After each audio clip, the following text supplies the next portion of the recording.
राजिम कुंभ कल्प की बैठक को लेकर धार्मिक न्यास एवं धर्मस्व पर्यटन एवं संस्कृति मंत्री ब्रजमोहन अग्रवाल राजिम पहुंचे थे, जहां उन्होंने अधिकारियों की बैठक ली। इस दौरान ब्रजमोहन अग्रवाल ने कहा कि विधानसभा सत्र की पहली बैठक में ही राजिम कुंभ कल्प करने का प्रस्ताव पारित किया जाएगा। उन्होंने यह भी कहा कि इस बार राजिम कुंभ को रामोत्सव के रूप में भव्य तरीके से मनाया जाएगा। आपको बता दें कि पिछली कांग्रेस सरकार ने राजिम कुंभ का नाम बदलकर राजिम माघी पुन्नी मेला कर दिया था, लेकिन एक बार फिर छत्तीसगढ़ में भाजपा की सरकार बन गई है, जिसके बाद राजिम कुंभ मेला के स्वरूप को और विस्तार देते हुए पुनः राजिम कुंभ कल्प करने विधानसभा में पारित किया गया है।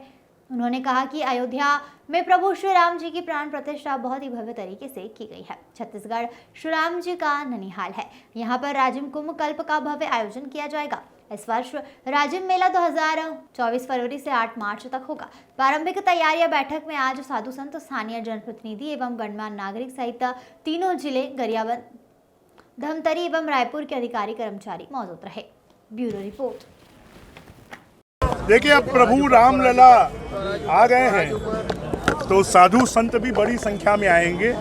ये प्रभु राम का ननिहाल है, माता कौशल्या की जन्मभूमि है, प्रभु राम का वनगमन मार्ग है, राम जी यहाँ के भांजे हैं और इसलिए जब अयोध्या में रामलला के मंदिर की भव्य प्राण प्रतिष्ठा हुई है तो अब छत्तीसगढ़ का ये राजिम कुंभ कल्प भी भव्य होगा, दिव्य होगा और साधु संत, महात्मा, शंकराचार्य जी, महामंडलेश्वर सब आएंगे।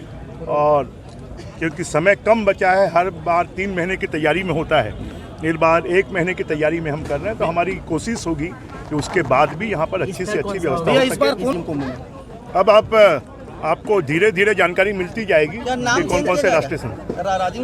अब राजिम कुंभ कल्प फिर से कुंभ मेले के रूप में इसकी पहचान होगी। हम विधानसभा का जो पहला सत्र होगा उस सत्र में इसका बिल ले आएंगे।